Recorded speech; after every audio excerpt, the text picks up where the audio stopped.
Agora esta chamada está sendo gravada. Então, se você está aqui, você é aluno do curso de licenciatura em Química e AD da UFT, nós estamos recebendo hoje a Flávia Neves para um papo descontraído sobre carreira. Pessoal, eu sou suspeita para falar, já li ali o Lattes dela. A Flávia fala coisas 10 anos atrás, para mim, para as pessoas que trabalharam com ela profissionalmente.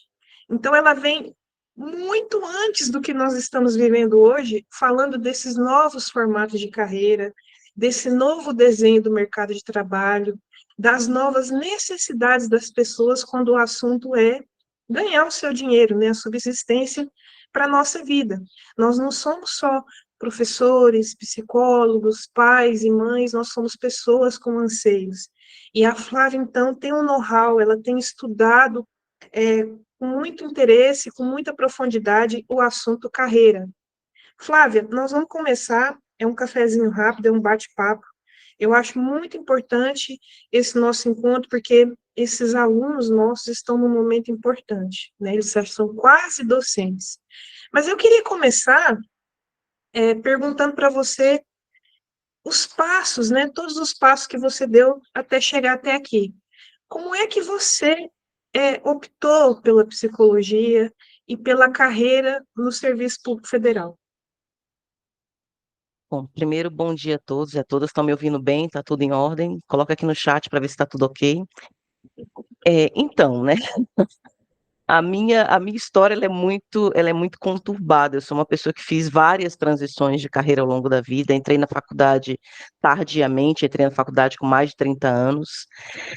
Na faculdade de psicologia, eu comecei outra faculdade na década de 90. Pode não parecer, mas eu sou old school, sou 50 a mais, então tenho uma longa caminhada aí nesse mundo do trabalho.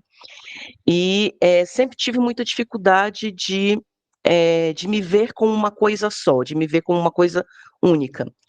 E aí, minha primeira tentativa com a psicologia foi na década de 90, não consegui passar, acabei entrando na faculdade de História, que foi o que eu consegui passar, abandonei. No terceiro período, fui para trabalhar, trabalhei em comércio, trabalhei como secretária de médica há um bom tempo.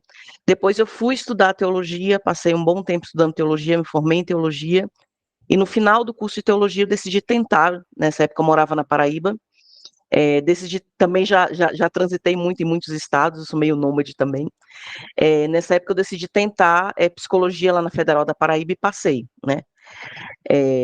E aí eu comecei o curso de psicologia em 2003, então a gente estava ali naquela transição da internet se consolidando. Eu passei do período de você não ter computador em casa e ter o computador da universidade no laboratório, né, para a gente marcar horáriozinho para usar o computador durante uma hora, de trabalho escrito, né, entregar trabalho na faculdade escrito em papel ao maço, né, e até a fase de entregar uma dissertação já toda informatizada, toda digitalizada. Então, eu vivi essa transição dentro do meio acadêmico, eu passei por esse período de transição no universo acadêmico. Quando eu entrei na faculdade, né, em psicologia, eu já tinha uma experiência anterior, então, na época que eu fiz história, né, eu fiz história numa faculdade, fiz 3 períodos, uma faculdade que tinha no interior de Minas, que tinha uma certa projeção em pesquisa. Então, desde a década de 90, eu já sabia que existia mestrado, já sabia que existia doutorado.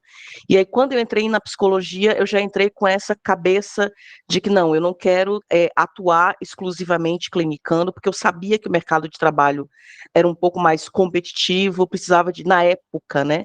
Você precisava de muito recurso financeiro para montar um consultório, eu não tinha esse recurso financeiro, e aí eu entendi que o caminho, digamos, de colocação rápida, entre aspas, né?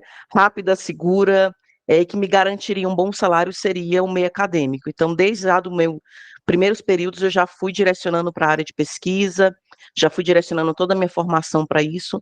Tive a oportunidade de fazer a licenciatura também, porque na época podia fazer concomitantemente, eu, óbvio, né, estava ali só estudando, eu disse, bora fazer, disciplina a mais, mas bora, uma titulação a mais é melhor do que a menos, né.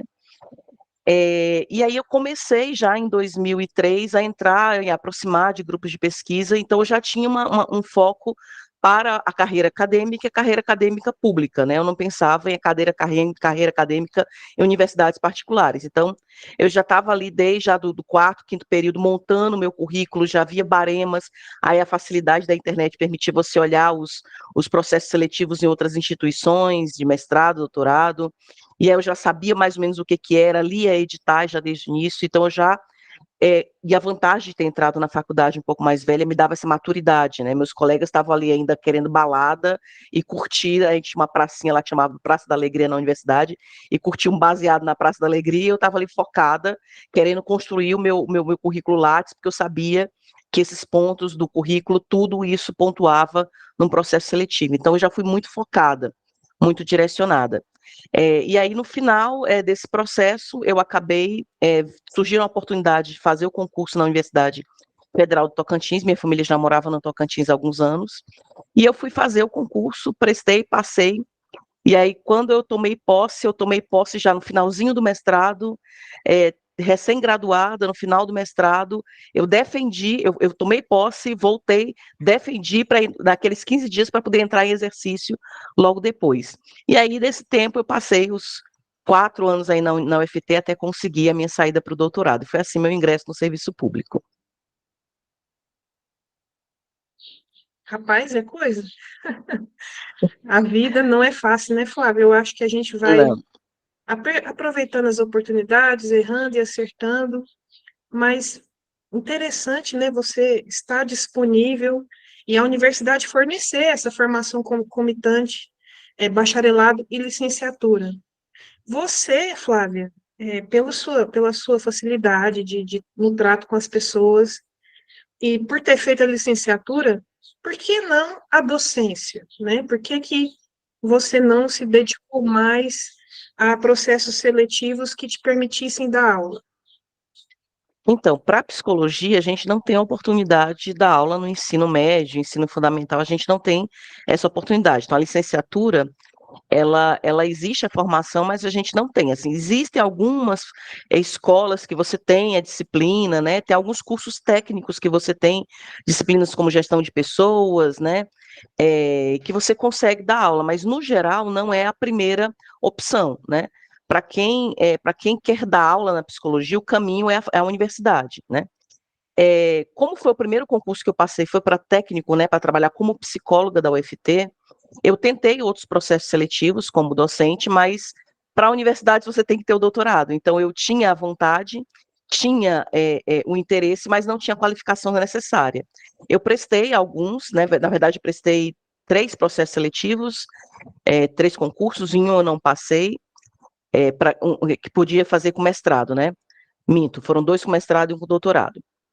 Um eu não passei, um outro eu passei, que foi da UFT, eu passei, mas eu decidi não tomar posse, porque eu já tinha passado na seleção do doutorado. E a cidade era Tocantinópolis, era muito longe, eu tinha passado no doutorado em Brasília, então como é que eu iria me deslocar de Tocantinópolis para, né, Brasília? Seria inviável, então acabei declinando, não tomei posse. E um outro que eu prestei, não estava claro no edital, que exigia doutorado, que foi para a Universidade Federal do Sul da Bahia, mas a pontuação que o doutorado dava não me foi suficiente, eu acabei também não passando, né? Então, não exigia necessariamente doutorado, mas o doutorado tinha uma pontuação quase de 50% da pontuação do barema, e eu não tinha doutorado, e obviamente com os outros candidatos eu acabei rodando, mas passei em todas as fases, na fase do barema, eu acabei sendo, da prova de títulos, eu que acabei rodando, né? Acabei não entrando. Aí, quando eu entrei no doutorado, eu vivi um momento de muita crise, porque eu conheci a universidade por dentro. Eu fui ser representante de classe, fui participar das reuniões de colegiado. E a UNB, ela é uma universidade maravilhosa, mas ela tem um nível de cobrança acadêmica muito alta. E aí, obviamente, você tem um nível de relação docente-aluno um pouco complicada, né? Eu, pelo menos, conheço pouquíssimas pessoas que passaram por uma pós-graduação na UNB e que não tiveram que tomar suas tarjas pretas ao longo do processo ou grandes percalços na vida. E eu fui. Ai, gente, perdão.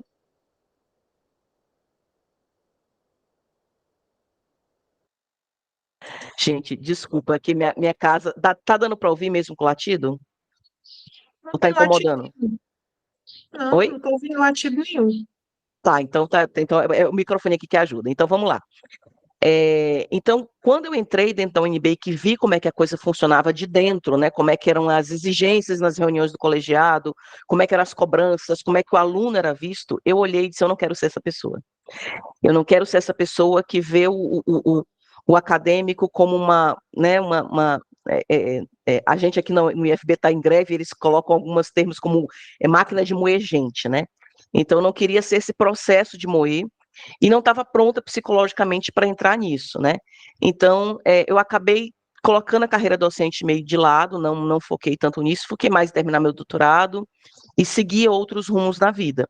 Não descarto a carreira docente, é uma possibilidade na minha vida, mas não seria hoje a questão principal. Hoje é uma questão financeira, né? Não compensa com o salário que eu tenho hoje largar como técnica e entrar na carreira docente de uma universidade federal.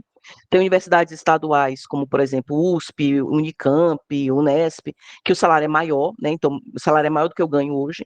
Então, talvez uma universidade dessa me interessaria, mas para uma universidade federal não compensa eu perder aí alguns R$ 1.000 de salário, pelo menos no início, para poder estar ali. Eu acho que é um sacrifício que não vale a pena, né? Mas é uma questão hoje mais salarial e teria que ter uma vaga, assim, que eu pudesse pensar e falar das temáticas que me são interessantes, e não apenas porque eu preciso de um emprego. Não sei se faz sentido, porque emprego eu tenho, concurso eu tenho, salário bom, graças a Deus eu tenho. Então é isso. Ótimo. Mas assim, Flávio, o que sempre me chamou a atenção no seu discurso é essa sua certeza do que você quer trabalhar, né? Veja, mesmo aprovada num concurso docente, você não abriu mão de correr atrás dessa formação do seu doutorado, que você lutou tanto. Eu me lembro que você até teve alguns embates com a sua orientadora, porque você defendia uma linha de pesquisa, você queria falar sobre um assunto e ela nem tanto. Então, isso me chama atenção em você, essa plenitude de onde quer chegar. Eu acho que isso falta muito nos profissionais, né? A gente vai fazendo as coisas porque vamos sendo empurrados sem nenhuma paixão, sem nenhum, de fato, compromisso com aquilo que eu me sinto capaz, com aquilo que eu gosto de fazer, né? E aí você toma posse na universidade como psicóloga, acabado de defender o mestrado, trabalha 4 anos e vai para esse doutorado que, de certa forma, não era um doutorado com estudo de carreiras. Como é que foi essa sua escolha por esse doutorado? Fala um pouquinho da sua linha de pesquisa, porque até hoje eu tenho dificuldade de entender o tipo de pesquisa que você fez, né? Os resultados são inegáveis, né? Mas explica aqui para os meus alunos como é que foi a sua pesquisa de doutorado e qual que era a temática. Bom, a minha pesquisa foi a minha pesquisa final, né? Eu tive muitas mudanças ao longo do processo. Eu entrei no doutorado para trabalhar para tentar pesquisar a relação entre formação identitária, né? Como a nossa identidade é formada, como os artefatos culturais, no caso, o cinema, o impacto do cinema e de produtos audiovisuais impactam na nossa formação identitária, nas nossas escolhas de vida, nos nossos processos de escolha de vida, né? E tive muita transição ao longo desse tempo, porque foi uma temática que não foi muito bem recebida, tive uma certa dificuldade. A psicologia acadêmica, ela é uma área muito tradicional, e se você não foca muito em alguns processos, é mais complicado você conseguir negociar dentro do meio acadêmico, né? Eu acabei desistindo dessa ideia, e aí fui para. Eu já tinha, na verdade, eu tinha 4 ideias de projeto de pesquisa quando eu entrei no doutorado. Eu disse: ó, se não der certo, vou para esse, para esse, para esse. E nesse processo de transição, apresentei os 4 para minha orientadora, os 4 ela também não se interessou muito. E os outros 4, os outros 3, né, porque foi o que eu entrei, os outros 3, todos relacionados à tecnologia, né? Um era relacionado à questão do desenvolvimento da sexualidade, né? Porque eu percebia que a sexualidade, ela estava sendo, o início da sexualidade estava sendo mediada por telas. As pessoas, os adolescentes hoje, eles iniciam na vida sexual ou consumindo pornografia ou mandando nudes e se expondo nas redes sociais para os parceiros, né? Para os jovens. E eu queria ver o impacto disso. Eu também estava interessada no impacto de como a produção de conteúdo afetava a própria autoestima das pessoas que desenvolviam conteúdo, porque eu percebi ao longo dos anos, se você pega um canal no YouTube grande e bem conhecido, de longo tempo, e você vê o primeiro vídeo, o último vídeo, você vê que são duas pessoas diferentes, assim, o jeito, a estética, a forma de falar, aquela pessoa se desenvolveu muito ao longo daquele tempo que ela produziu conteúdo. Eu queria ver também o impacto disso, de se ver e de estar ali interagindo com as pessoas, o impacto disso na autoestima e na personalidade. E o outro projeto foi um projeto sobre catfish, que são aquelas pessoas que criam perfis fakes na internet para cativar, para pegar ali a pessoa, para começar a namorar, para começar a interagir. Na época era um termo que estava causando muito frisson, e nenhum dos três minha orientadora aceitou. Ela queria que eu falasse de outra coisa. Depois de tanto negociar, acabamos chegando no nomadismo digital. O que é o nomadismo digital? São pessoas que trabalham pela internet para poder viver viajando. E minha orientadora levou muito tempo para entender também o que era isso. Ela achava que nomadismo digital eram os mochileiros, aquelas pessoas que enfiavam uma mochila nas costas, largavam tudo e iam viver, sabe, meio paz de amor, meio, né, lá lavoura na Europa. E o nomadismo digital não é isso, são empresários, são pessoas que têm empresas, que faturam alto, né? Nem todos faturam alto. A necessidade não é essa. A lógica central é você trabalhar pela internet para ter liberdade geográfica. E basicamente foi assim que eu cheguei no nomadismo. Eu cheguei no nomadismo, na verdade, através de um vídeo da Campus Party, que vai ter aí no Tocantins. Se vocês puderem participar, participem, é um evento maravilhoso. E num vídeo, porque eu não tive, na época eu não tinha oportunidade, que era em São Paulo, não tinha oportunidade de ir, eu assistia os vídeos no YouTube da Campus Party. E num dos vídeos da Campus Party eu esbarrei no nomadismo. Eu disse, cara, que legal, que interessante isso.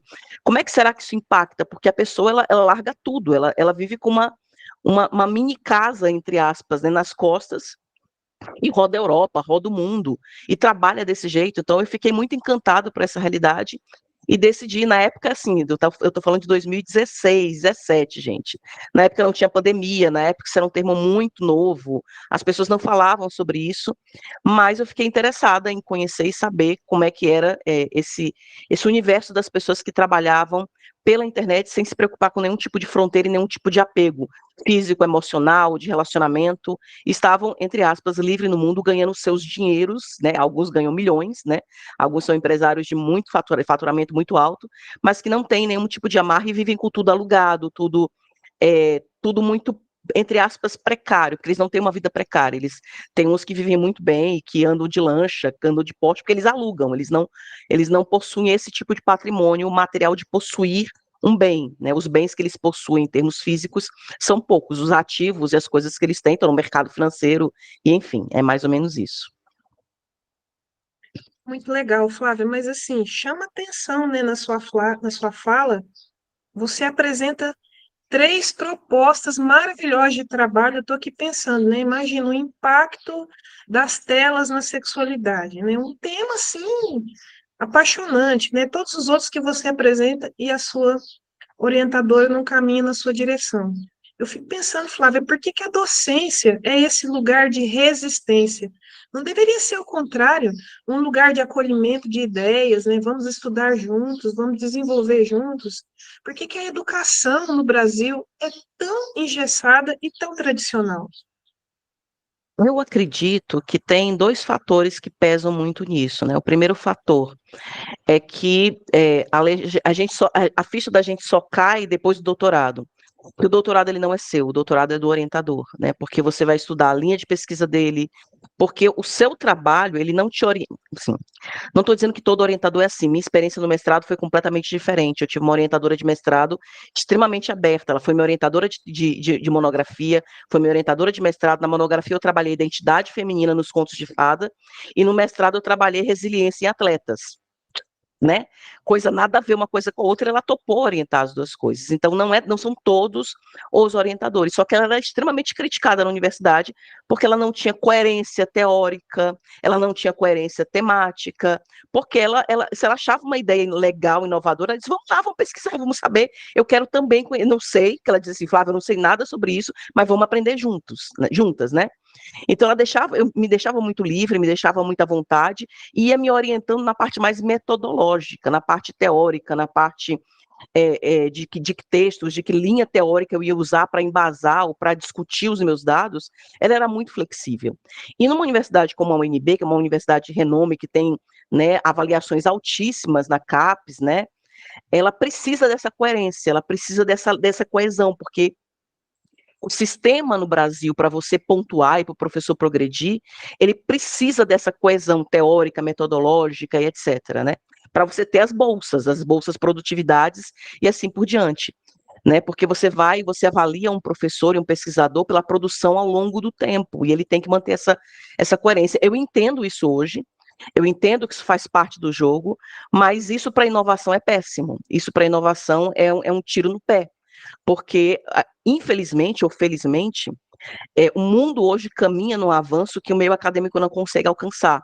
Então, as pessoas estão falando no mercado em coisas que a academia nem sequer está pensando ainda. Por exemplo, a questão do desenvolvimento sexual na atualidade, mediado por telas, a gente não vê nem as pessoas falando disso no dia a dia, o que dirá o impacto disso do ponto de vista de pesquisa, de investigação e de pesquisa sobre isso. Então, a academia ela está, infelizmente, hoje, 3, 4 passos atrás do que a sociedade está se desenvolvendo.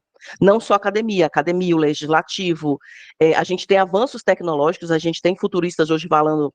Eu estava vendo um recorte da palestra da Amy Webb na SPW, eu nunca sei direito o nome da sigla do negócio, deixa eu pegar aqui o nome direitinho aqui da sigla do evento, que é um evento extremamente importante, né, que é o SXSW, né, e ela falando que ela não está mais nem preocupada com inteligência artificial, ela está preocupada com inteligência organoide, já tem pesquisas desenvolvendo organismos, né, prototipados em laboratório, vivos, com capacidade de aprendizagem, né?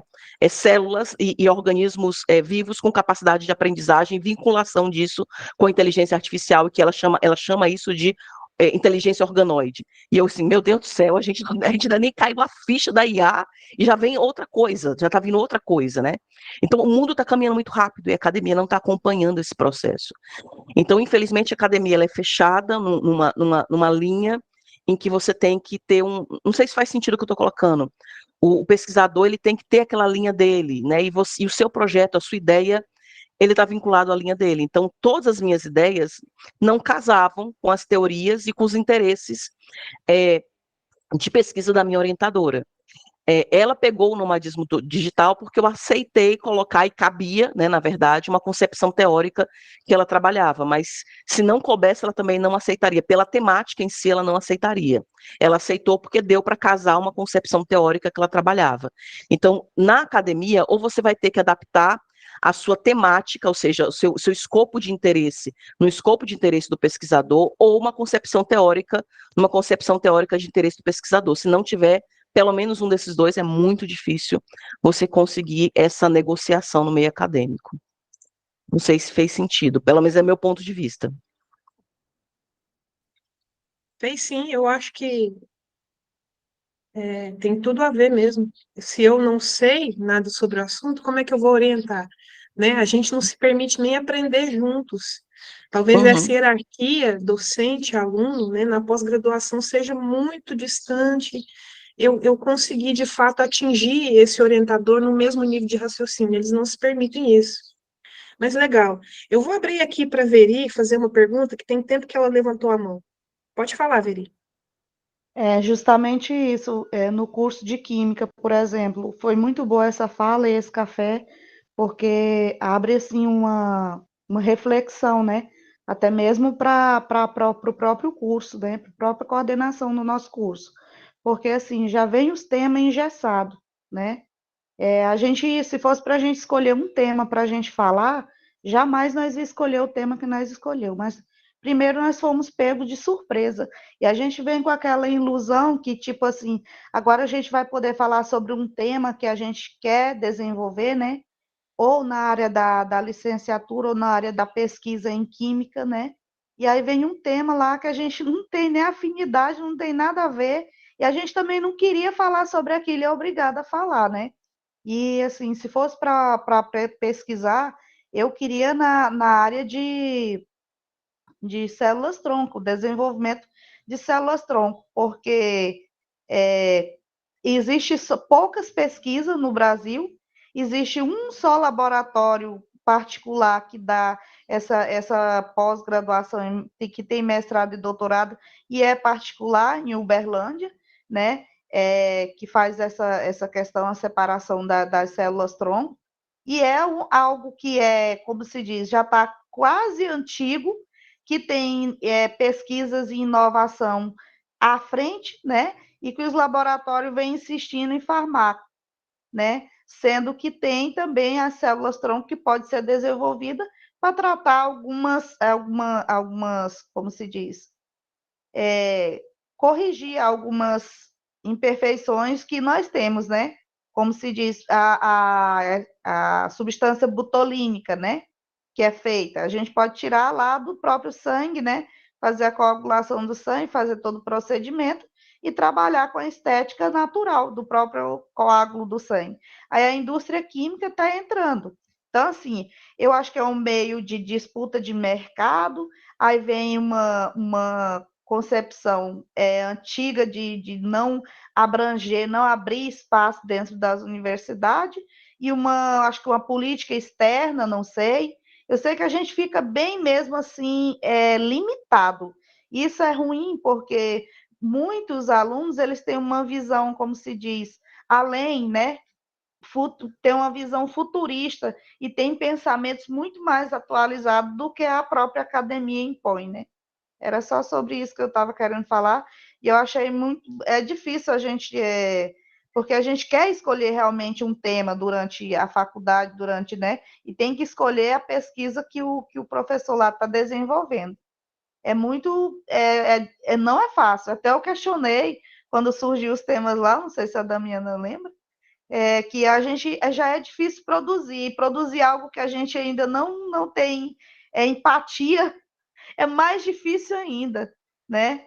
Então, é como se diz, a gente vai aprender só realmente a metodologia, mais sobre a metodologia do que propriamente desenvolver pesquisa durante a academia, né? Não é fácil. Era só sobre isso, e parabéns, estou gostando muito do momento do Café com Damas. Posso Obrigada. só fazer um complemento como é que é o seu nome? O Eri, Verin? Wering. Wering, eu percebo que também a gente esbarra num outro problema no Brasil. Como a gente não tem uma indústria forte, né? A gente não tem uma indústria consolidada, a gente não tem também espaço para fazer e desenvolver pesquisas de forma privada, né? A gente tem, você tem uma ideia assim, a lei de incentivo à ciência, tecnologia e inovação.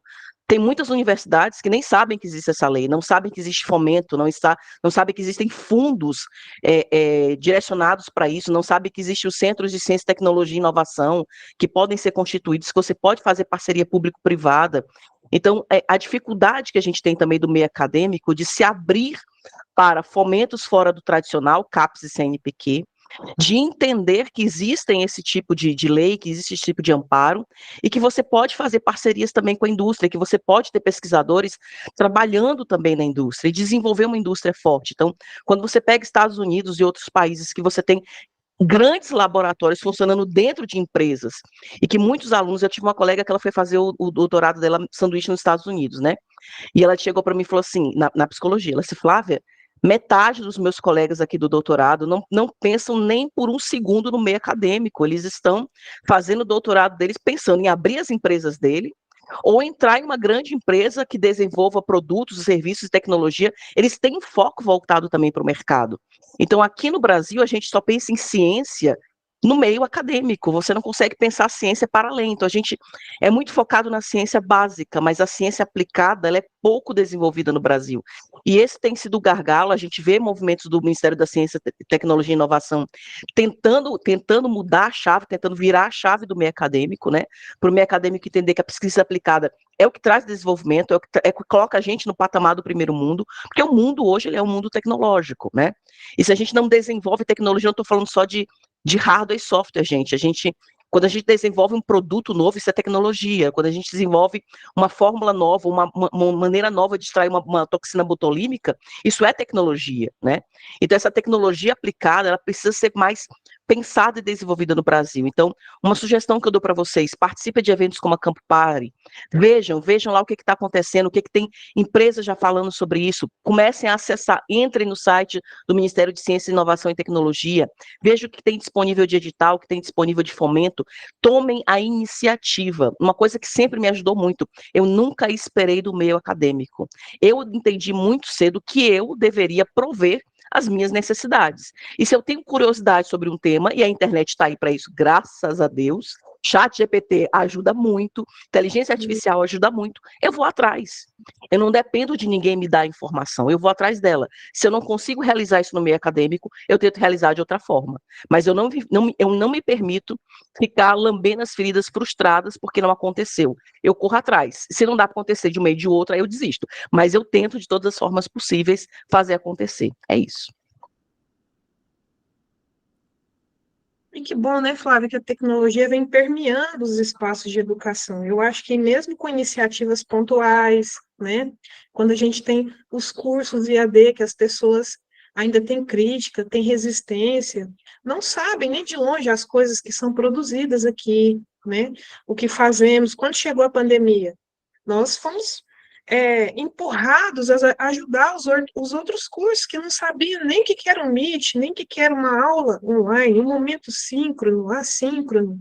Quer dizer, inevitavelmente a tecnologia vai permear a nossa rotina.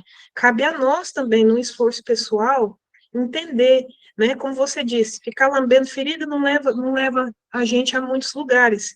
E entender também que essas dificuldades, essas frustrações fazem parte, né?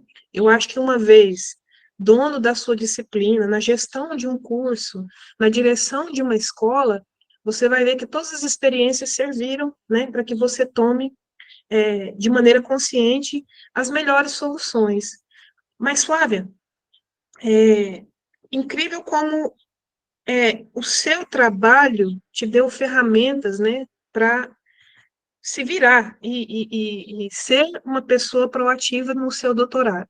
Mas aí, quando termina o doutorado, né, que você volta para a realidade da universidade, né, gente, a Flávia, ela, como psicóloga, ela atendia os alunos, e, naturalmente, ela era bombardeada por esse embate, professor-aluno, né, metodologia de trabalho e como esse aluno recebe essa metodologia desse professor, o professor que reprova demais, professor que assedia, né, sem entrar, Flávia, em detalhes, né, que exige o sigilo, né, o seu atendimento, o que você mais encontrava nessa relação docente-professor e que levava a esse atendimento, né, levava esse aluno, ou esse professor também, a buscar o atendimento psicológico?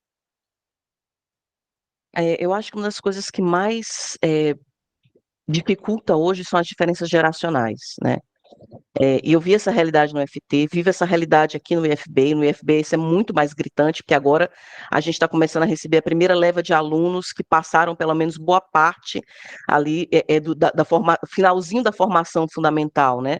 Na pandemia, então a gente está recebendo alunos agora de 15 anos, que há 4 anos atrás tinham 11 anos de idade, né? E o quanto que a mudança geracional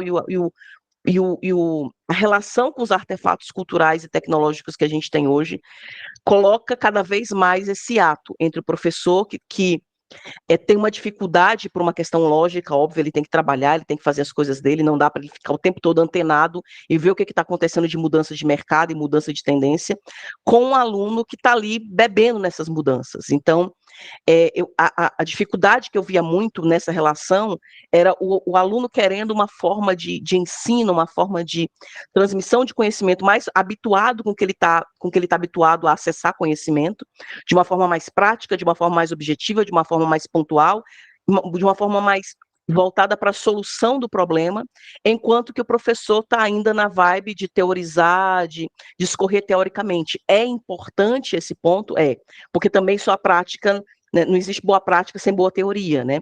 Então, essa dificuldade de realmente você equilibrar essas duas coisas, eu acho que é a grande dificuldade hoje. Então, por exemplo, teve um aluno que eu atendi aí na UFT, que o aluno estava lá empolgadíssimo, ele tinha treinado uma inteligência artificial para fazer o desenho, a representação gráfica de uma, não lembro se era uma bactéria, um vírus, o que era, para o curso de biotecnologia, e ele empolgadíssimo porque ele gastou horas treinando essa inteligência artificial, porque as representações gráficas não eram boas, não eram legais, e ele ficou muito top, ele empolgadíssimo com aquilo, e o professor, hã?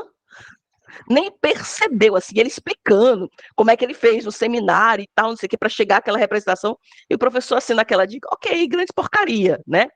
Só que ele fez algo inovador, ele fez algo, assim, né? E o professor nem percebendo aonde é que o aluno estava tentando chegar. Ou, por exemplo, uma aluna que eu atendi durante um bom tempo, também do curso de biotecnologia, ela querendo muito discutir e falar sobre questões biotecnológicas relacionadas a processos de desenvolvimento mental e cérebro, e, na verdade, sim, a ideia dela era criar algum chip que pudesse, o que Elon Musk está fazendo, né? Algum chip que pudesse ajudar a interação biológica e tecnológica e ajudar o ser humano e tal, e ninguém para discutir isso com ela dentro da universidade. Eu explicando, olha, porque além de toda a dificuldade que a gente tem a formação acadêmica, ela é fragmentada. Você não tem como pegar a biotecnologia que vai desde planta até o ser humano e animais e tudo num curso só, né? E tentando explicar para ela, o foco aqui é mais vegetal, mas você tem que aproveitar o que você tem aqui de formação e viver isso depois e pegar isso por fora, né? Então, 2 pontos que eu percebi: a dificuldade geracional de equilíbrio entre teoria e prática, e a dificuldade também do aluno de entender como o processo de construção do conhecimento acontece, porque ele está na vibe muito prática, ele vai lá, assiste um vídeo de um tutorial no YouTube e play. Ele não consegue entender que os processos são necessários para a construção desse conhecimento. Mas a impaciência do aluno de esperar esse processo acontecer, de entender que essa etapa existe, porque ele está muito imediatista, porque ele vem dessa vibe muito imediata da internet. Então, essa dificuldade geracional, não sei se fui clara. Foi claro, sim. E é o que nós vamos encontrar no ensino médio, no ensino fundamental, esse choque geracional, né? A forma como recebemos a tecnologia, a forma como buscamos entender que ela faz parte da rotina, mas ela também pode fazer parte do meu trabalho, ela também pode fazer parte do Uhum, meu dia a dia, né? Como é que podemos buscar formas de aprender e, uma vez aprendido, ensinar, né, de maneira responsável, uhum. como levar isso para os nossos estudantes. E aí, Flávia, eu queria saber de você que característica é esse professor que vai dar aula no ensino médio, sobretudo, né, porque é aquela geração num momento chave, né? Será que eu vou fazer faculdade? Será que eu vou trabalhar? Será que eu vou montar minha startup? Será que vou ficar em casa sem fazer nada, né? Então, que características esse professor teria que ter, né, assim, de maneiras gerais? Porque o formato das carreiras vem mudando, as pessoas têm querido coisas diferentes, né? Acho que a gente podia fazer um paralelo daquele professor de, não vamos pôr nem 20, vamos pôr 10 anos atrás, né? Desse professor de 10 anos atrás e esse professor que inicia sua carreira hoje. Quais seriam as principais diferenças? Olha, eu vou começar talvez por um ponto que não faça muito sentido, mas eu vou chegar numa lógica. A primeira vez que a minha ficha caiu sobre as mudanças e as transições de carreira foi quando eu conheci o pai de um colega meu na década nos anos 2000, eu estava no início da faculdade, mas eu convivia numa comunidade religiosa, e o pai desse colega meu, ele era relojoeiro. Ele foi um relojoeiro de muito renome na cidade, ele ganhava bastante dinheiro, ele tinha um ponto dele, a loja dele, fazia bastantes concertos, só que o mercado mudou e ele não se adaptou. E no momento em que eu conheci, ele vivia dentro de casa, cuidando do lar, extremamente frustrado. Você via que era uma pessoa extremamente frustrada. E a esposa dele é quem saía para trabalhar, era gerente de uma loja, quem sustentava a casa. Então havia uma inversão de papéis, entre aspas, porque eu não acredito nessas questões de que papel de mulher é um, papel de homem é outro, mas ele assumiu o lugar de organizar a casa e estava extremamente frustrado por isso, e ela saía para trabalhar. E eu olhei e comecei a observar aquilo e comecei a raciocinar e pensar, cara, mas ele não percebeu que o mercado estava mudando, ele não percebeu que as coisas estavam acelerando, que ele poderia se relocar profissionalmente, que ele poderia buscar outra coisa, mas ele estava tão agarrado ao fato de que era o que ele sabia fazer, que ele só podia ser bom naquilo, de que era tudo que ele tinha, era aquela carreira, que ele não conseguiu nem perceber, nem se adaptar, e chegou um momento que ele já estava na cabeça dele muito velho para se adaptar de novo, né? Para tentar uma reposição de carreira. Por que eu estou falando isso? Porque a gente está hoje dando aula e falando para uma geração que vai ter pelo menos umas cinco transições de carreira ao longo da sua vida adulta. Os trabalhos vão mudar muito e vão mudar muito rápido. Uma coisa que você faz hoje, você não tem garantia nenhuma que ela vai existir da forma como você conhece daqui a 10 anos, daqui a 20 anos, daqui a 30 anos. Então, essa transição de carreira, ela vai ser muito mais acelerada. Então, aquela historiazinha lá de minha vocação é ser médico, né? Porque ninguém tem vocação para ser gari, todo mundo só tem vocação para ser médico, né? Minha vocação é ser médico. Isso não vai fazer mais sentido nenhum, e a psicologia já vem falando isso há um bom tempo também, né? De que não existe essa história de vocação, eu nasci para ser isso. Então, se você nasceu para ser médico, não nascer para ser gari, né? Porque trabalho existe, trabalho sempre vai existir. Agora, a forma como esse trabalho vai ser feito e o que eu vou fazer com esse trabalho é que vai mudar. E aí a gente tem que se preparar para pensar no mundo, tanto para como eu vou atuar profissionalmente, quanto as pessoas que eu vou preparar para o mercado de trabalho, porque é isso que é um professor. É uma pessoa que prepara outras pessoas para viver a vida adulta e levar progresso, desenvolvimento e mudança para a sociedade, né? Porque, tecnicamente, trabalho é isso, é a atividade humana que gera transformação no meio onde eu estou inserido, né? Trabalho não é aquilo que eu faço para ganhar dinheiro, o trabalho é minha ação humana sobre o meio que eu estou inserido. E aí você é remunerado ou não por isso. Então, o trabalho doméstico é um trabalho, mas ele não é remunerado. Faz sentido? Então, o que é trabalho? A gente tem que se perguntar primeiro o que é trabalho. Segundo ponto, então, entender que vão ter várias transições de carreira, e eu talvez experimente isso daqui nos próximos 10, 15 anos, né? Não sei qual a idade de vocês, mas alguns de vocês, quem está na faixa dos 30, talvez experimente uma ou duas transições de carreira. Não necessariamente mudar de uma área para outra, mas às vezes a forma de trabalhar mude radicalmente. Segundo ponto, se tudo está mudando muito rápido, a automação está chegando, e a inteligência artificial e outros processos de automação estão chegando, o que nos mantém, o que vai nos garantir? São as soft skills, são as habilidades puramente humanas, são as habilidades que me distinguem das máquinas e que fazem com que eu consiga me destacar no mercado de trabalho. Então, pensamento crítico e solução de problema, inteligência emocional, adaptabilidade, ou seja, eu conseguir me adaptar às mudanças de mercado, criatividade e inovação, me abrir para novas habilidades digitais e tecnológicas, capacidade de resolução de conflito, também gestão do tempo, gestão de processos. Então, são habilidades que não tem nada a ver, às vezes, com o que eu estudei, não sei se faz sentido, mas com quem eu sou e como eu sou. Então, imagina para uma empresa, por exemplo, daqui a alguns anos, em que já tem algumas universidades fora do Brasil, que elas não formam mais médicos, engenheiros, elas trabalham na perspectiva de que elas formam solucionadores de problemas. Elas pegam as grandes áreas do conhecimento e colocam todas elas dentro do mesmo balaio de gato, e o aluno chega lá e diz, vamos pegar esse problema aqui, sei lá, por exemplo, a erradicação da fome no Brasil. Como é que a gente poderia resolver isso? E cada aluno vai escolher uma forma de resolver aquele problema. Eu vou pensar na forma legal, como é que eu resolvo isso legalmente. O outro, eu vou pensar como é que eu resolvo isso biologicamente.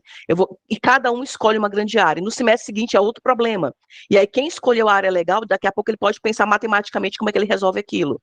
Então, já tem universidades pensando que elas não... Como era na época renascentista, sabe? Que você não formava especialistas, você formava grandes macro áreas, não sei se faz sentido o que eu estou colocando. E aquela pessoa ela tem capacidade de se adaptar e rapidamente resolver problemas da humanidade. Então, esse é o profissional do futuro, alguém capaz de resolver problemas. E como professor, a gente tem que ter essa lógica de que eu vou formar um ser humano em que eu preciso que esse ser humano se adapte muito rápido e que ele seja capaz de resolver problemas. Só que a gente sempre fez isso com especialistas, e aí você às vezes tem um problema mais complexo e você contrata 15 mil pessoas para resolver aquele problema complexo. E no futuro você vai ter uma pessoa que vai acessar uma tecnologia, por exemplo, um chat GPT, e ter lá 5, 6 várias vieses de solução, e ele vai pensar naquilo e coloca para outra tecnologia resolver, outra tecnologia resolver, e ele é o grande, como é que chama? Maestro. que vai orquestrar essas tecnologias. É isso que a gente vai ter no futuro, tanto para professores quanto para qualquer outro tipo de profissional.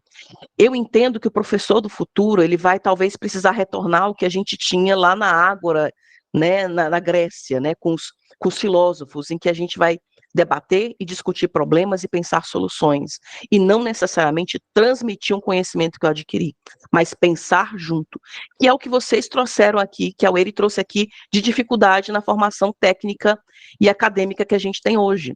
Eu tenho o meu saber é absoluto, e você vai ter que reproduzir meu saber. Enquanto que que deveria já estar acontecendo. Gente, são esses problemas, vamos pensar juntos.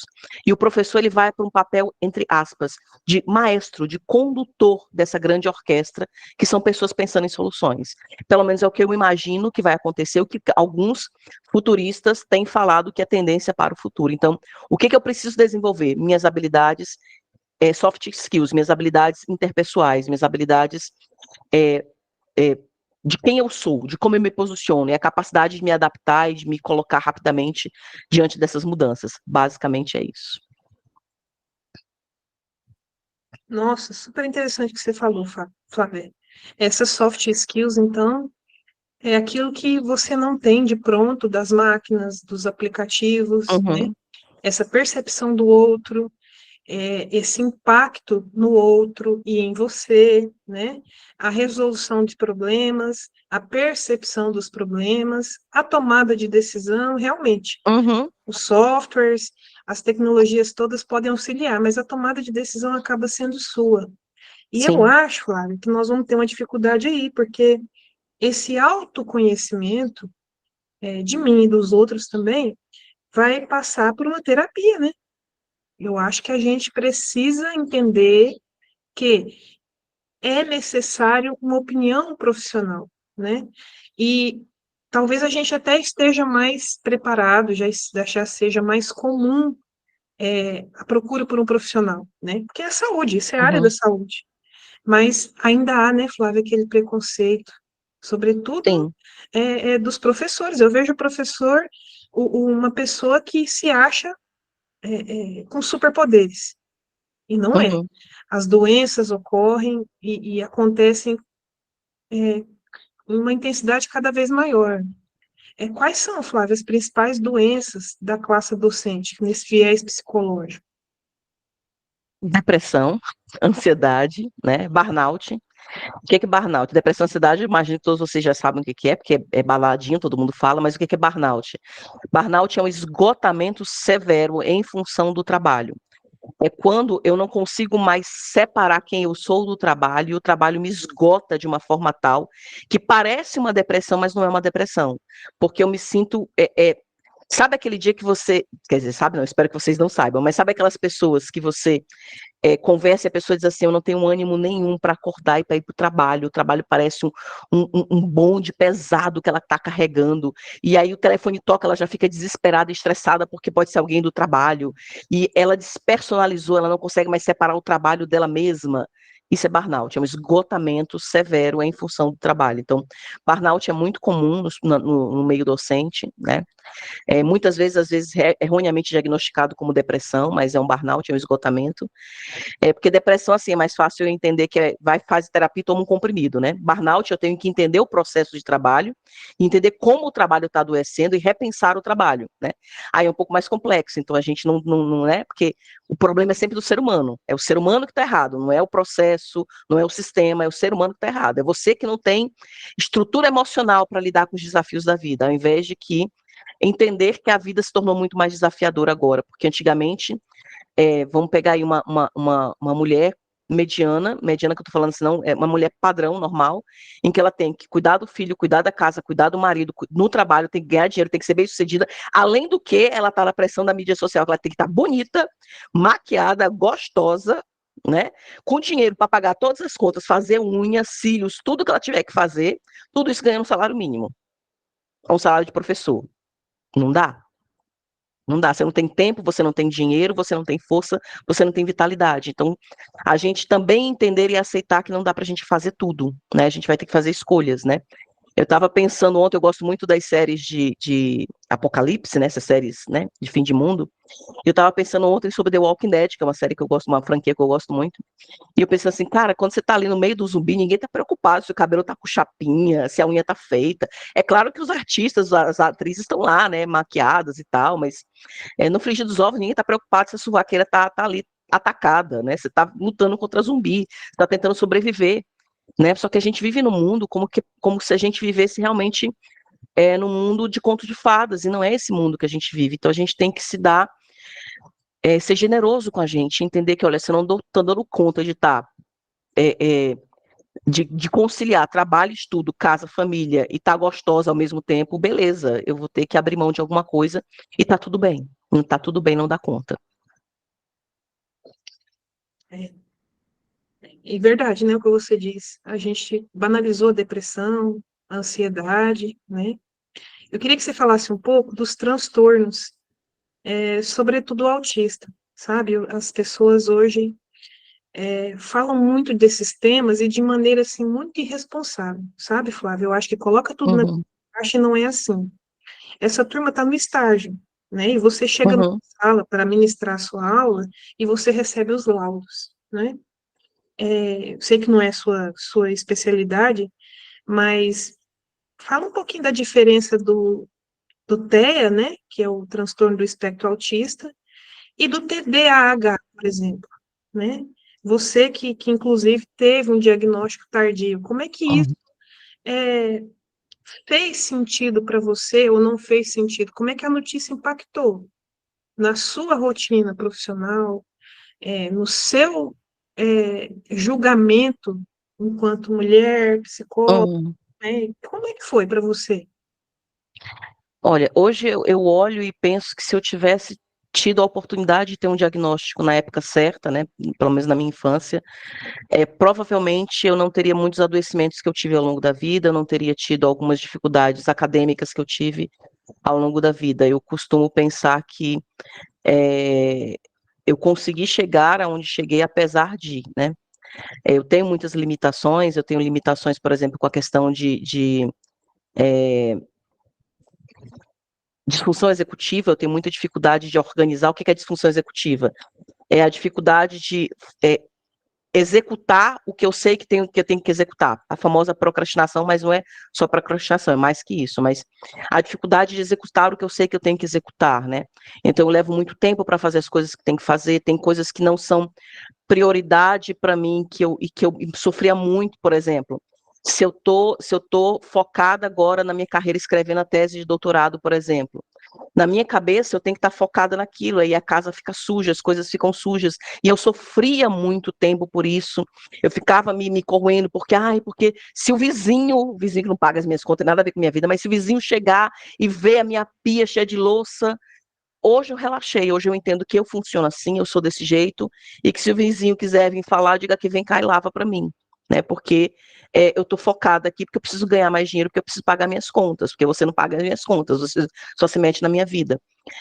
É claro que isso é uma coisa que todos nós deveríamos ter, né? Independente de ter um diagnóstico de neurodiversidade ou não. Mas qual é o impacto disso para nós enquanto a gente pensa do ponto de vista de docência, né? Eu em sala de aula. É eu entender que existe um ser humano em que o cérebro dele funciona de uma forma diferente ou por vias diferentes. É, o autismo, ele tem basicamente, assim, a grosso modo, né? Ele é configurado de uma forma em que as vias neurais dele acessam áreas que o cérebro normal não acessa. Então ele tem uma hipersensibilidade sensorial, então barulho, estímulos visuais, toque, né, estímulos sensoriais, tudo aquilo que me vem pelo mundo pela sensação, audição, tato, olfato, né? Os cinco sentidos deles são alterados, são diferentes. Então ele acessa o mundo de uma forma diferente. Enquanto que o TDAH, ele tem um processamento ou uma produção de dopamina diferente. Ele não processa e não processa dopamina da mesma forma que um cérebro normal processa. Então ele precisa, o cérebro dele usa estratégias alternativas para ele conseguir funcionar no mundo.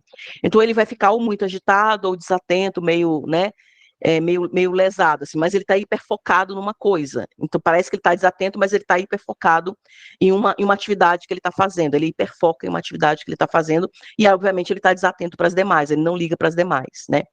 E aí, geralmente, são atividades para o TDAH que geram essa dopamina nele, porque ele precisa dessa dopamina, né? Então, como professor, eu preciso entender que tem um ser humano que funciona mentalmente de uma forma diferente. E que não adianta eu tentar forçar uma barra, porque não vai. Agora, é um desafio gigantesco para o professor, porque ele tem que dar uma mesma aula para 40 alunos, que desses 40, 3, 4 funcionam de uma forma diferente. E ele tem que adaptar, e ele é obrigado, porque tem um PEI que exige que ele adapte, né, que ele faça as adaptações necessárias, e que ele tem que usar. Então, primeiro ponto, né, como docente, cobrar que a sua escola tenha pelo menos um psicopedagogo. A gente tem que começar a fazer essa pressão, porque o psicopedagogo vai conseguir montar um PEI, porque ele é o profissional treinado e habilitado para dizer, ó, professor, aqui você usa essa estratégia, aqui você usa assim, aqui você adapta, porque o professor não tem obrigação de saber, porque como é que o professor vai saber da disciplina dele e de todas as necessidades especiais que existem no espectro do mundo, né? Então, se ele tem, por exemplo, um aluno com baixa visão, um aluno surdo, um aluno TEA, um aluno com autismo, um aluno com TDAH, um aluno com dislexia, tudo numa mesma sala de aula e alunos normais, ele não tem obrigação de saber tudo isso. Então, ele tem que ter o suporte do psicopedagogo, que vai orientar, que vai montar esse plano de intervenção, que vai dizer, olha, professor, usa assim, quando ele tiver com dificuldade, ele baixar também o orgulho, porque o que eu percebo aqui, trabalhando com professores que trabalham com ensino médio? O professor está lá no seu patamar, ele não sabe como fazer, mas o psicopedagogo já mandou o PEI para ele, mas ele não entende o que está lá, porque às vezes é uma linguagem muito pedagógica, e ele não tem a humildade de chegar lá e lá na sala do psicopedagogo, tá, me explica isso aqui. Como é que eu faço isso aqui? Porque eu não estou entendendo. Ele não tem essa humildade. Aí ele lê, vê e então, o que eu vou fazer? Já sei que o autismo é dificuldade sensorial, eu vou passar um negócio para ele ver em casa, o baixa visão, eu vou pegar o áudio e vou mandar o áudio desse vídeo aqui para ele, e pronto, eu acho que é só isso, né? Então, o professor não tem obrigação, mas ele deveria ter um profissional habilitado para isso, e ele tem que cobrar, a gente tem que fazer pressão, porque não dá conta, o professor realmente não dá conta de saber tudo, e nem é obrigação dele saber tudo, mas tem um profissional habilitado para isso e que a gente tem que cobrar.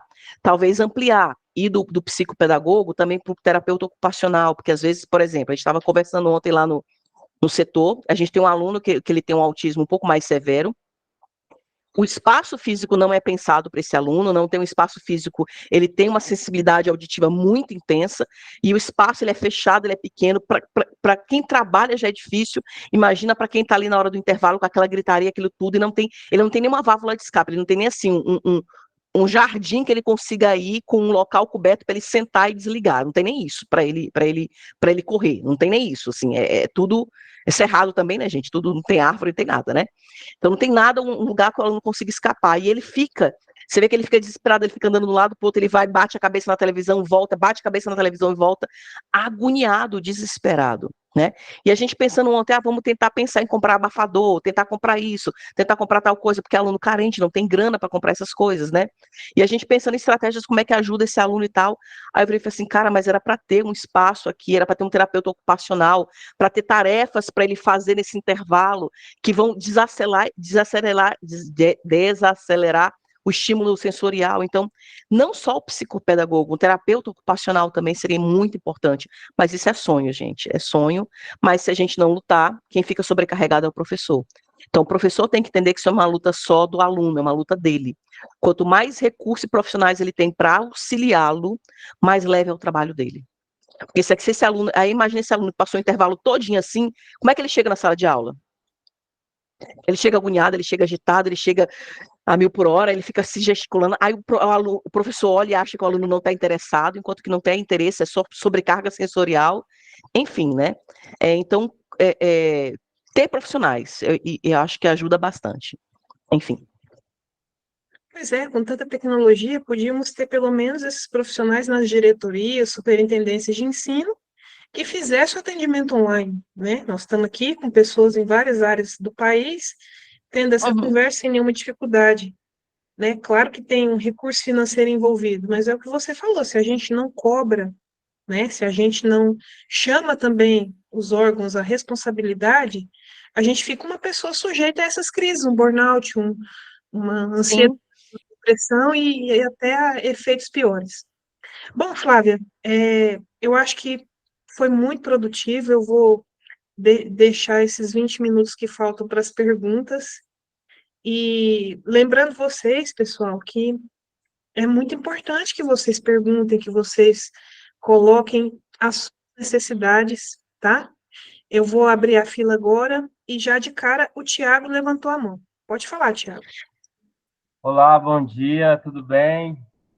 Bom dia. Gostei muito da sua fala. Eu sou professor e coordenador de área do ensino médio e essa realidade ela está acontecendo assim de uma forma bastante avançada mesmo, tanto a questão dos professores doentes, essa questão da necessidade de uma formação continuada. E, no meu caso, eu estou finalizando o mestrado em Química agora e eu pretendo ingressar no doutorado. E eu gostaria de saber de você qual a dica que você pode me passar para mim não ter que tomar tarja preta. Olha, se eu soubesse, eu estaria rica. Mas, Tiago, eu acredito que existem alguns caminhos que a gente pode escolher, né? E que a gente pode ter antes, né? Para evitar esse tipo de dificuldade. Acho que o primeiro deles é você conhecer bem o programa que você está tentando entrar, né? Entender como é que o programa funciona, conhecer. Pelo edital, já dá para você saber, pelo barema, o que é prioridade para cada programa. Então, tem programa, por exemplo, que ele pontua muito alto no barema, por exemplo, artigos e textos acadêmicos. Aí você já tem uma noção, uma ideia de que a produção acadêmica ela é muito importante para aquele programa e que ele vai cobrar muito isso de você. Então, o que eu estou tentando te dizer? Antecipação, você se antecipar. Você ter essa capacidade de ver as coisas e se preparar para elas antes que elas aconteçam. Aquela frase, né? Viva para torça pelo melhor, mas se prepare para o pior, né?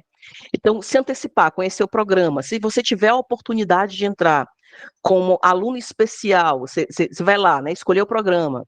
Tem 3, 4, 5 orientadores que eu tenho interesse. Vejo o Lattes deles, vejo o que eles pesquisam. Dei uma olhada ali, tentar entrar como aluno especial para conhecer esse professor, ver como é que ele é em sala de aula, já se antecipar, né?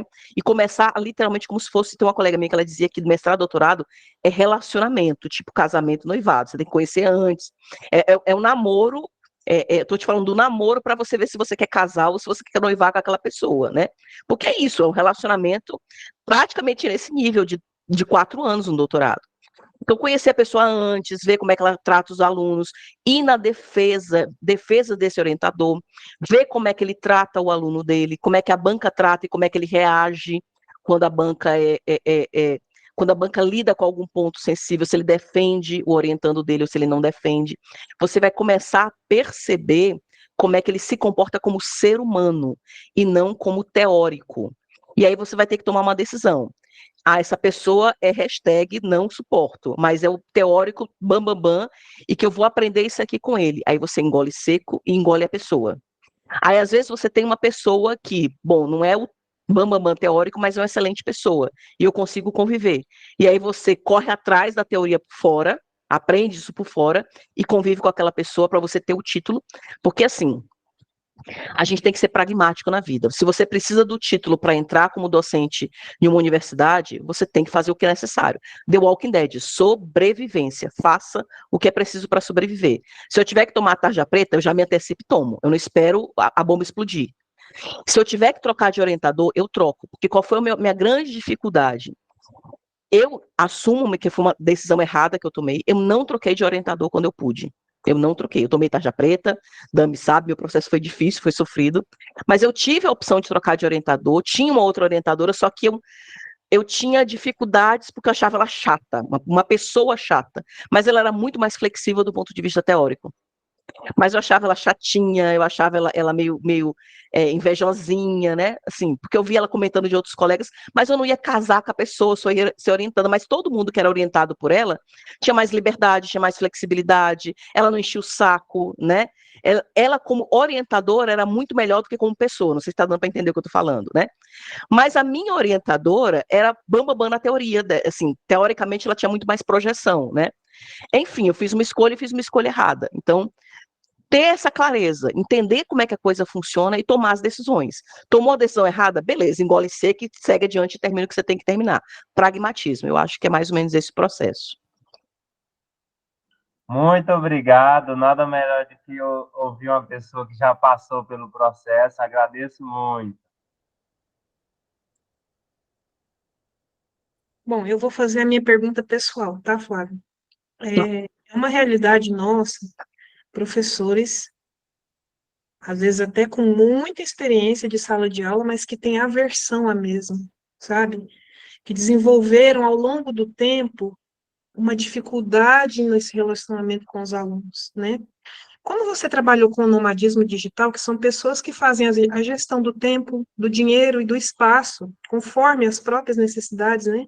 Depois desse autoconhecimento muito amadurecido, qual que é o caminho para um professor que não quer estar numa escola especificamente, construir, por exemplo, um local de acesso a um conteúdo pela internet, né?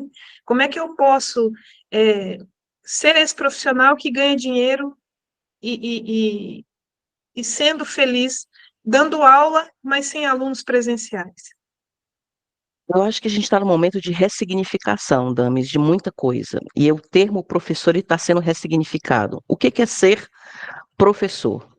É estar vinculado a uma instituição de ensino ou é alguém que transmite e passa um conhecimento que foi adquirido academicamente, na vida, de qualquer forma possível, né? A internet, ela é um espaço, ainda tem muito espaço, né, em que a gente pode desenvolver esse tipo de local, né? Por exemplo, tem alguns canais no YouTube, a inteligência artificial agora meu Deus do céu, está dando uma opção para pessoas que tinham dificuldades pessoais. Por exemplo, tem um canal gringo que ele chama Sterlar Sagas. Eu vou colocar depois aqui para vocês no chat algumas coisas para vocês começarem a ver e se inspirar. E é um canal de história. Só que me dá a entender que a pessoa que produziu o conteúdo, ela não queria aparecer. Ela não queria estar ali, ela não queria estar ali aparecendo, ela não queria nem a voz dela aparecendo. Então, o que o cara fez? O dono, e é um canal assim que tem quase 500.000 de inscritos nesse canal. Esse canal tem menos de um ano. É um canal chamado de canal Dark. O que é o canal Dark? É um canal onde o produtor de conteúdo, ele em si não aparece. Às vezes a voz dele aparece, mas às vezes nem a voz dele, porque ele utiliza a voz neural. E esse canal Sterlar Sagas, ele pega vultos da história, personagens da história, e vai contando a história desses personagens. E aí ele faz esses vídeos em que ele gera o vídeo, as imagens em inteligência artificial, ele constrói o texto é dele, uma produção dele, uma construção dele, ele constrói o texto, e aí ele coloca esse texto para ser narrado por uma voz neural, uma voz de inteligência artificial, e os vídeos são construídos de uma inteligência artificial. Então, qual é o trabalho dele?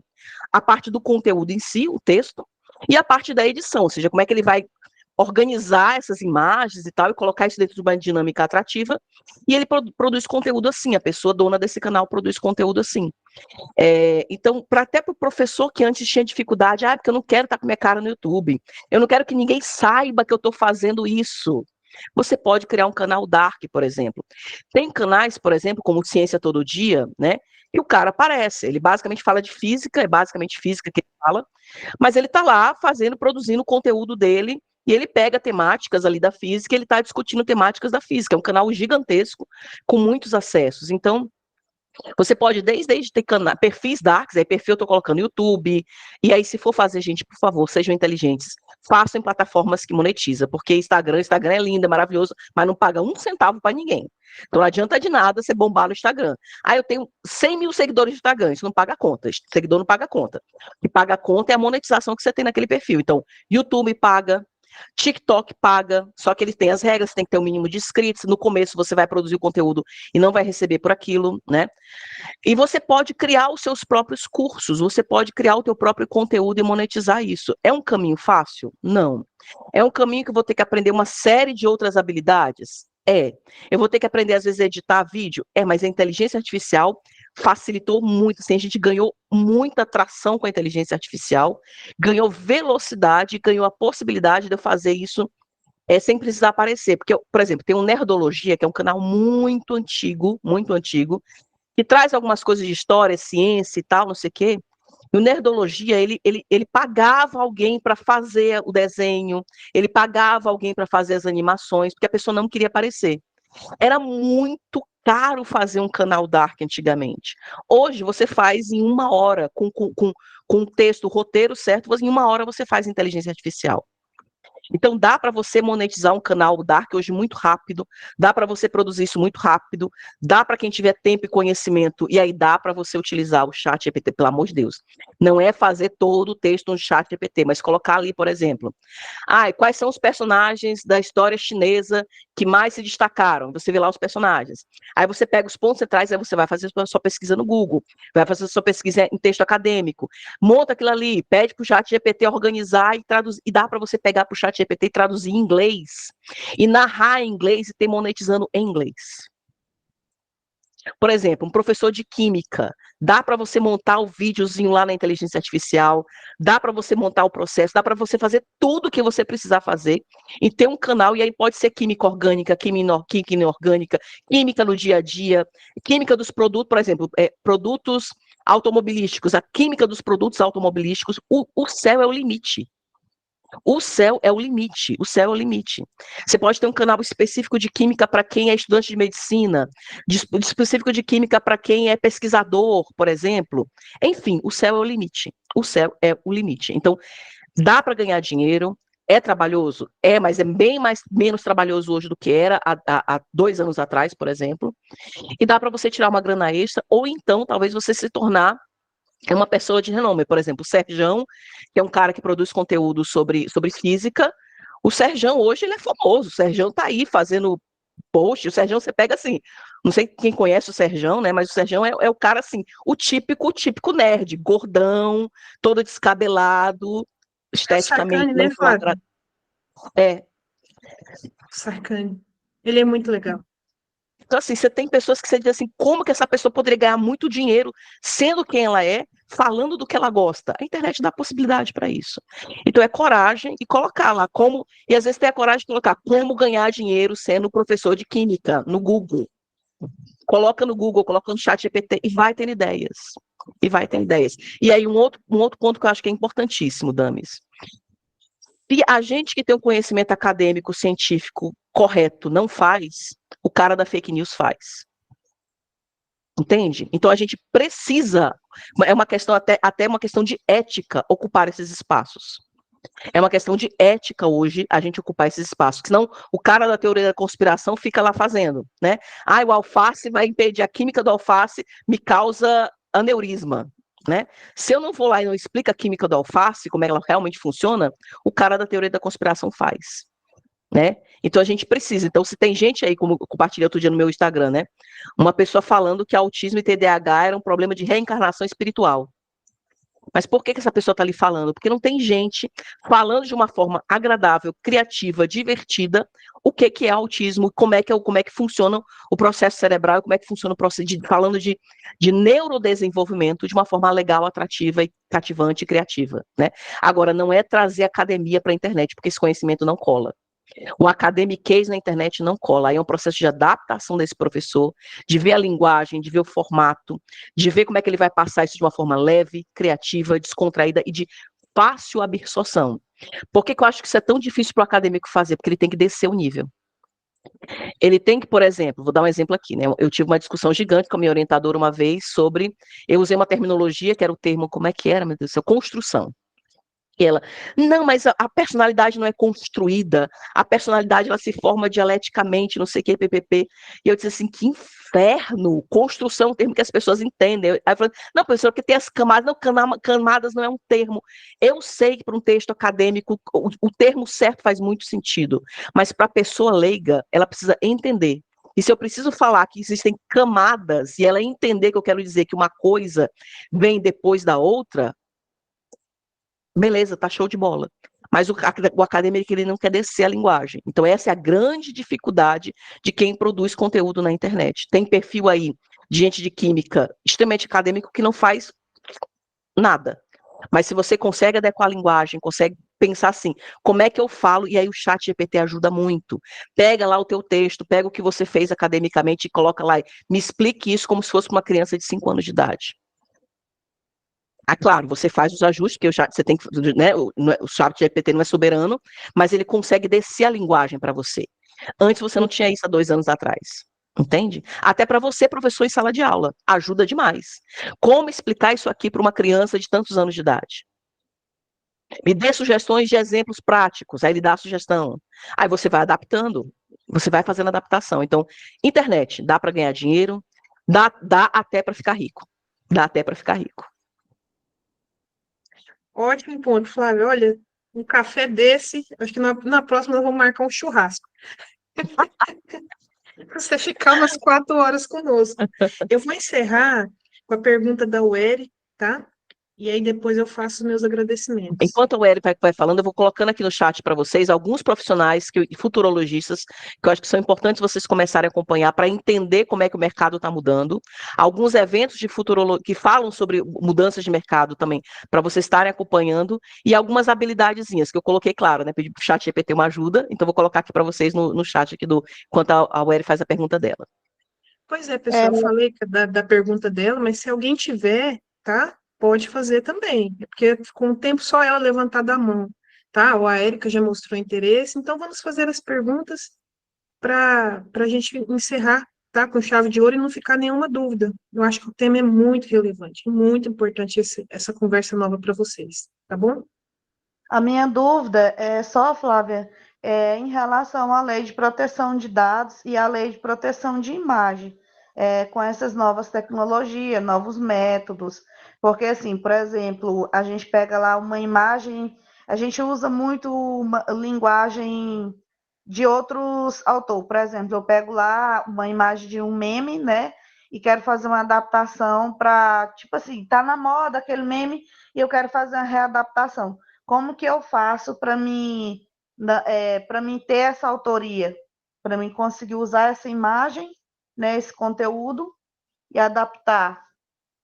Bom, primeiro, existe uma diferença entre proteção de dados e proteção intelectual, né? A proteção de dados, eles são... Proteção de dados. Tá, mas só para explicar a diferença, porque acaba mexendo nos dois. A proteção de dados, ela é a proteção de dados das pessoas naturais. O que são as pessoas naturais? Eu e você, certo? Então, são os meus dados pessoais e os meus dados sensíveis. Então, os meus dados que me identificam como sujeito e os meus dados referentes à minha personalidade, minha saúde, minha posição ideológica, são os dados sensíveis, né? Dados sensíveis, se eu não me engano, é saúde, orientação sexual, orientação religiosa, afiliação partidária, sindical, são os dados que me constituem como sujeito. Esses dados são os dados, por exemplo, um aluno, vou dar um exemplo aqui para você, professor de sala de aula. Eu quero mandar um e-mail para todo mundo da sala. O e-mail é um dado pessoal, então o que eu faço? A primeira pessoa eu coloco lá o e-mail dela e o resto eu coloco em cópia oculta. Vai para todo mundo, mas ninguém vê o e-mail de outra pessoa, porque isso é um dado pessoal. O e-mail é um dado pessoal que eu não posso estar compartilhando, entendeu? Então, se eu vou divulgar, por exemplo, o relato de algo que eu li, de algo que eu vi, e que isso identifica a pessoa, e isso expõe a pessoa, eu tenho que tentar anonimizar, ou seja, não identificar aquela pessoa. Isso são os dados, proteção de dados pessoais. Deu para entender? A propriedade intelectual, ou seja, a produção, sua aula é uma propriedade intelectual, certo? Aquilo que você produz intelectualmente é seu, é um produto seu. Como é que você faz para utilizar isso? Na inteligência artificial, você vai criar um comando, um prompt, e esse prompt vai gerar essa imagem. Então, você que criou o prompt, você que colocou para criar aquela imagem, você é a detentora do direito daquela imagem. Deu para entender? Porque a inteligência artificial, ela vai desenhar a imagem conforme a sua orientação. É como se você fosse o criador, enquanto que o espaço de criação é a inteligência artificial. Então, a imagem, ela é sua. Se você vai pegar num banco de dados, aí você tem que ir naquele banco de dados e utilizar uma imagem ou um texto ou uma coisa que é de domínio público. Meme, geralmente, é de domínio público. Meme geralmente é de domínio público. Se o meme que você vai utilizar, ele tem um arroba, por exemplo, a pessoa colocou lá o arroba, porque foi ela que criou o meme, ela colocou o arroba, você quando for expor, quando for usar aquele nome, coloca lá como se fosse a descrição de uma imagem que você usa na tese. Você não coloca lá de quem que é a fonte? Coloca a fonte. Agora, se é uma imagem, uma produção que ela tem direito autoral exclusivo, né? Que você tem que pagar para utilizar aquele direito, né? Aí minha orientação é não use, não use. Mas nas plataformas dá para você saber. Agora tem que ter paciência, que você tem que ler lá a descrição, mas na plataforma está escrito. Tem umas que eles pedem assim: pode utilizar desde que você coloque a fonte. Aí você coloca. Tem uma que você tem que. Porque assim, na verdade, a maioria que é paga, você tem que pagar para conseguir baixar. Entende? Agora, se você vai fazer assim, você quer fazer um meme de uma pessoa pública, né? Você pode fazer, mas você tem que estar preparado para talvez aquilo ali viralizar, alguém saber e você receber um processo em relação àquilo, porque é a imagem da pessoa e ela não te autorizou a usar a imagem dela. Geralmente, né? Não estou dizendo que é impossível, mas é tão difícil você saber quem criou o meme, quem fez o meme, né? Você tem que ter um recurso, a não ser que você faça assim, por exemplo, um meme meu. Eu não tenho dinheiro para pagar um advogado, uma equipe, para ir atrás para descobrir quem foi a primeira pessoa que fez aquele meme, para processar a primeira pessoa, porque eu não tenho acesso a esse recurso. Mas um Leonardo DiCaprio tem. Deu para entender? Então, quando a gente for fazer determinadas coisas, a gente sempre tomar um cuidado. Agora, se você já pegou o meme pronto, aí é menos complicado, porque você não é o autor. Porque, assim, tem o marco civil da internet, na questão da responsabilização, você não pode responsabilizar, não é que não pode, tem uma dificuldade de você responsabilizar alguém pela propagação do conteúdo, certo?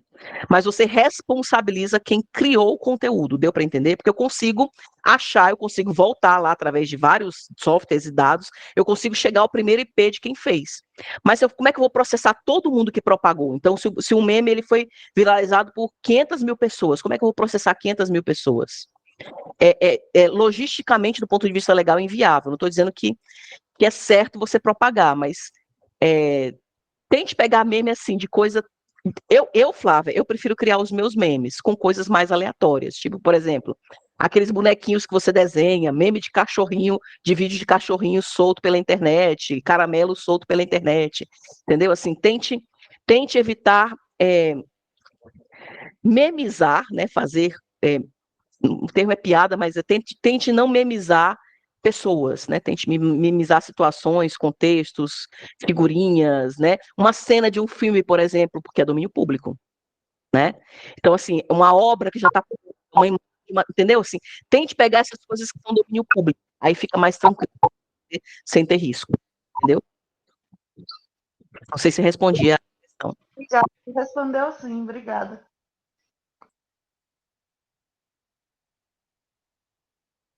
Quem mais tem alguma pergunta? Enquanto eu estou ouvindo vocês, eu estou só colocando aqui no chat os eventos aqui.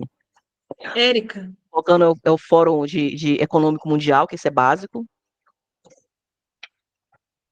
Se você quiser, pode fazer sua pergunta, Érica. A minha pergunta é para a professora Damiana. Professora Damiana, em relação ao estágio. Esse estágio agora, a aplicação do projeto que vai servir de base para o nosso TCC, certo?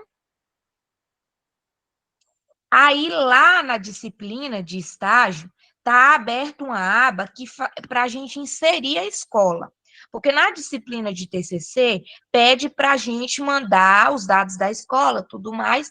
Porém, a professora de TCC pediu para apenas um estudante do grupo mandar essas informações. Aí eu quero saber se na disciplina de estágio, somente um do grupo envia essas informações sobre a escola que vai aplicar o projeto, ou se todos do grupo devem enviar. Eu peço para vocês que todos enviem, porque essa live, por exemplo, ela vale nota, né? Eu vou ter uma planilha de notas, que vocês já sabem, é uma prática minha. Então, essa postagem da escola é uma atividade. Então, todos devem postar. Eu sei que nem todos vão estar na escola aplicando o projeto de intervenção, né? Talvez algum grupo até todos vão, mas o nome da escola e o e-mail, todos podem postar. Certo. Então, o nome e o e-mail todos devem postar. Isso mesmo, Certo, obrigada. individualmente. Certo, essa era a minha dúvida. Obrigada. Aí, Dami, Flávia, eu... eu compartilhei alguns profissionais que eu acho que são importantes ficar de olho. Compartilhei também Sim. alguns eventos que eu acho que são importantes ficar de olho. Estou colocando algumas soft skills que eu acho que também são importantes a gente começar a ler, procurar sobre isso, ver como é que está isso na gente, né? E é isso. Acho que mais Ótimo. alguém levantou a mão. Sim, a Marlene. Pode falar, Marlene. É para a professora Damiana, né? Assim, eu gostei muito da Flávia, né, da fala dela, mas assim, a minha pergunta é diretamente para a Damiana. Professora, eu quero saber o seguinte: se esse projeto que a gente vai apresentar na escola, vocês vão disponibilizar uma data para a gente apresentar ele, ou a gente é que vai, escolhe aí essa data e vai lá e apresenta? A questão da data, Marlene, é mais relativa ao TCC, que é o próprio estágio, né? Esse projeto de intervenção, com aqueles temas que eu já disponibilizei, ele é a base para a construção do TCC, certo? Lá no TCC, nós temos prazos mais rígidos. Então, se atentem sempre aos prazos que estão lá. Eu ainda não tenho prazo para vocês me postarem o projeto de intervenção de vocês. Já tem até aluno perguntando, né? Professora, estou com o meu projeto pronto, né? Já realizamos na escola. Quando é que você vai postar o local? Eu ainda não tenho isso, tá? Então, assim, a questão dos prazos para apresentação do projeto de intervenção é mais rigoroso no TCC. Aqui no estágio ainda não tenho data, mas eu entendo que, se você não apresentar o seu projeto de intervenção logo, você não vai ter bagagem para a construção dos TCCs. E lá está sendo feito por etapas, tá? Então, se atentem aos prazos que está lá, para que você não tenha atraso. Não, tá bom, tá bem explicado, então, Damiana.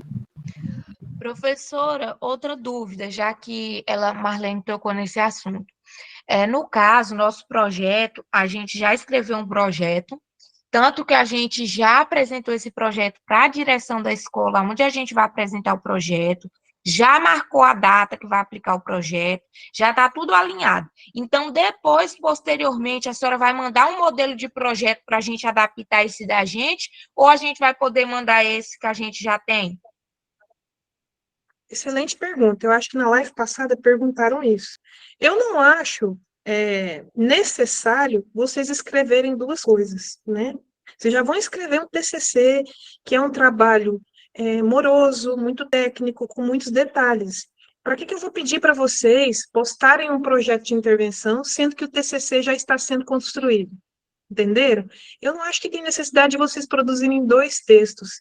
Por isso também que eu não coloquei lá poste aqui seu projeto de intervenção. Não, eu acho que o TCC estando construído, ele pode também ser postado para mim, para eu fazer uma avaliação baseada nos critérios do estágio. Entendam que é diferente, né? É bem diferente a avaliação que vocês vão ter no TCC e a avaliação que fazemos no estágio. Tanto que são disciplinas que caminham juntas, mas são professores diferentes e notas diferentes. Por isso que tudo que eu peço para postar na minha disciplina é individualmente, né? Mesmo que os dados sejam o mesmo. Mas eu não vejo necessidade de vocês postarem dois textos, né? Construírem um projeto de intervenção para estágio e ainda por cima fazer um TCC. Então, nós vamos caminhar essa disciplina com coisas teóricas que eu preciso passar para vocês relativas ao estágio, e essa conversa hoje foi uma delas, tá? A gente está aí colocando, vendo todo o material que a Flávia está postando para nós, eu acho que isso pode gerar uma atividade proveitosa, mais proveitosa até do que vocês escreverem um projeto de intervenção, sendo que esse esforço já está sendo feito no TCC, tá? Então, de novo, eu não pretendo abrir um espaço para vocês postarem algo que já está sendo escrito com mais profundidade lá na disciplina de TCC. Certo, professora, muito bom isso aí, porque está muito corrido. Toda semana a gente tem alguma parte do TCC para a gente escrever. Por exemplo, semana passada, sem ser essa agora, a gente tinha que escrever todo o referencial teórico. Depois a gente tinha que, essa semana, a metodologia e mais a correção do referencial. Então está muito puxado, porque querendo ou não, a gente não faz só a graduação. A gente trabalha, a gente tem família, a gente tem outras coisas a resolver também. Então, é muito puxado. Muito boa a decisão da senhora. Obrigada e tenha um bom final de semana. Fica repetitivo, né? Mas eu acho que vocês vão ter ferramentas, coisas para postarem na minha disciplina referente ao trabalho de vocês. Quem já tem um texto escrito, né? Quem já se organizou para isso, não vai ficar com o trabalho perdido. Porque, como eu disse, eu vou aplicando a teoria que eu preciso passar para vocês sobre o estágio e eu vou cobrando. Bom, gente, eu acho que foi um café com gosto de quero mais, né? Agradecer muito a Flávia por ser essa pessoa moderna, antenada, estudiosa e acessível, viu, Flávio? Seu trabalho foi muito importante aqui na universidade, eu acho que você vai fazer um bom trabalho aí no Instituto Federal, aí em Brasília. Eu faço meus votos de muita sorte, eu acho que os meus alunos já sabem que eu plagiei você várias vezes, porque o nosso discurso é assim, porque eu aprendo muito com você, e fica, né, pessoal, essa mensagem de autoconhecimento, de uso responsável e interessado da tecnologia, né? Que não seja uma coisa obrigada, maçante, uma coisa só para falar que sou um professor moderno, não. Que vocês tenham a responsabilidade de se conhecer, conhecer a tecnologia e adaptar a sua realidade, sempre estudando muito, sempre buscando também aquilo que é melhor para você dentro da sua realidade e melhor para o seu aluno também, tá? Muito obrigada, Flávia. Queria só deixar uma mensagem final para vocês, né? Eu falo isso não com pedantismo, gente, mas com muita humildade no coração, assim, uma das coisas, minha vida não é perfeita, eu não tenho a vida dos sonhos ainda, né? E provavelmente quando eu chegar na vida dos sonhos hoje, quando chegar lá o sonho vai ser outro, né? Que a gente está sempre querendo mais, a gente está sempre se adaptando e querendo coisas melhores, mas acho que uma das grandes habilidades que eu tenho é a capacidade de observar as coisas. Eu observo tudo. Então, eu comecei, a Damiana me perguntou, né, nas nossas conversas, falar de quando você começou a se interessar por tudo isso. Em 2009, quando eu ganhei meu primeiro computador e tive acesso à internet livre em casa, e estava no mestrado na época, eu comecei a perceber que as coisas estavam mudando no meio acadêmico. Eu via em fóruns de discussão, na época meu mestrado era com atletas, em fóruns de discussão de atletas, de atletas não, de musculação, garotos de 17 anos discutindo coisas, porque eles estavam pegando artigos científicos em inglês, que a academia não estava discutindo. E naquela época, eu já havia entendido que o estudante do futuro era um estudante diferente que a gente estava lidando. Então, em 2009, né, eu já sabia isso, eu já percebia isso. Então, observem as coisas, observe o que está acontecendo, observe o mundo à sua volta e não seja pego de surpresa. A adaptação não existe sem observação, e não existe professor e não existe ciência sem observação. Então, essa é a maior habilidade que a gente precisa desenvolver, a capacidade de olhar o mundo, olhar a realidade e se questionar sobre o que está acontecendo. Por que isso está acontecendo? Poxa, em vez de criticar, nossa, aluna está entregando trabalho em chat GPT, vamos proibir. Não, peraí, calma, o que está acontecendo? O que eu posso tirar de proveito disso? Como é que isso pode me ser útil? Questionar e usar ferramenta, gente. Tudo é ferramenta. Quando tinha o rádio e via a televisão, o mundo ia se acabar, era o apocalipse, vinha o caos, o mundo está aí televisão até hoje, e hoje a gente quase não assiste mais televisão tradicional. Então, ferramenta é ferramenta. O que define ferramenta é o humano que a usa. Então, a gente precisa usar ao nosso favor, para o nosso bem, e quem sabe até para ficar rico. Meu desejo, meu sonho é que nós sejamos professores ricos, prósperos, não falo só de riqueza material, mas de riqueza de alunos, de riqueza de resultados, de riqueza de olhar para a minha vida e dizer assim, poxa, que vida legal, que vida tranquila, e a tecnologia facilita o meu trabalho e tira o peso do meu trabalho, né? Então, é para isso que está aí, e eu peço de coração a vocês, se tornem mais observadores, aprendam a observar o mundo, a vocês mesmos e a realidade. Basicamente isso, é isso. Obrigada, Flávia. Obrigada por tudo.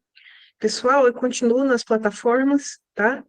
Eu espero que vocês tenham absorvido ao máximo as nossas falas, a nossa discussão, e eu vou encerrar agora a gravação,